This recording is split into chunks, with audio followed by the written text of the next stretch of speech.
Picture this: a deep blue dye so valuable that plantations were built around it, fortunes were made from it, and it helped fund a revolution. Before cotton was king, there was indigo, America's first blue gold. I'm about to take you on a journey through one of the most overlooked chapters in American colonial history. Did you know that before the American Revolution, indigo was the second most valuable export from the Southern Colonies, behind only rice? This isn't just another history lesson.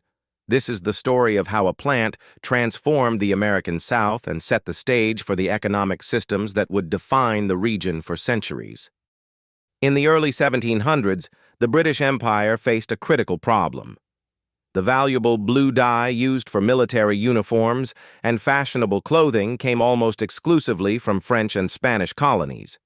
The British were spending a fortune, approximately $200,000 annually, equivalent to millions today, importing this essential commodity from their rivals.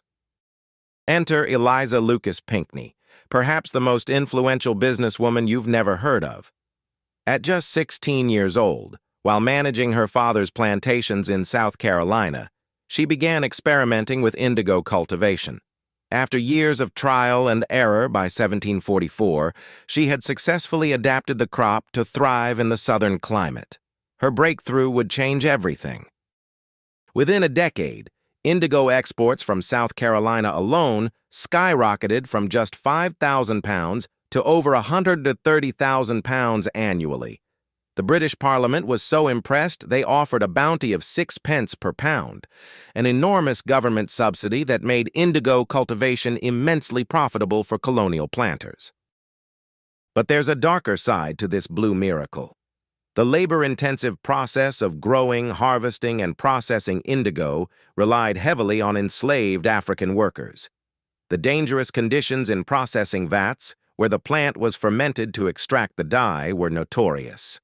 Workers often stood waist-deep in the fermenting plants, exposed to caustic chemicals and noxious gases that could cause severe illness.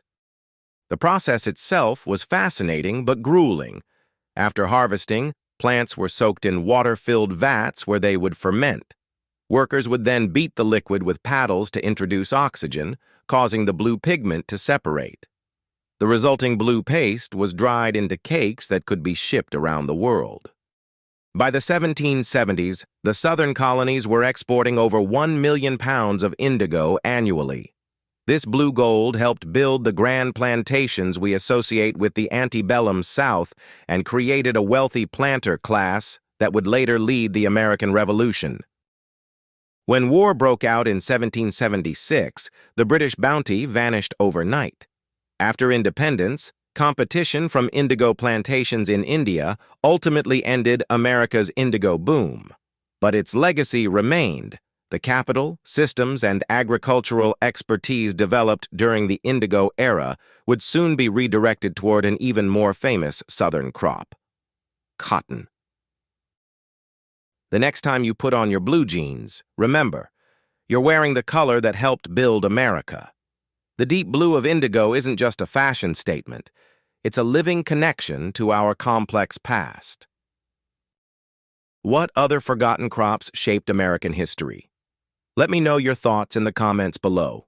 If you found this fascinating, please hit that like button, share this video with a history buff in your life, and subscribe to USA Oddities for more untold stories from America's past.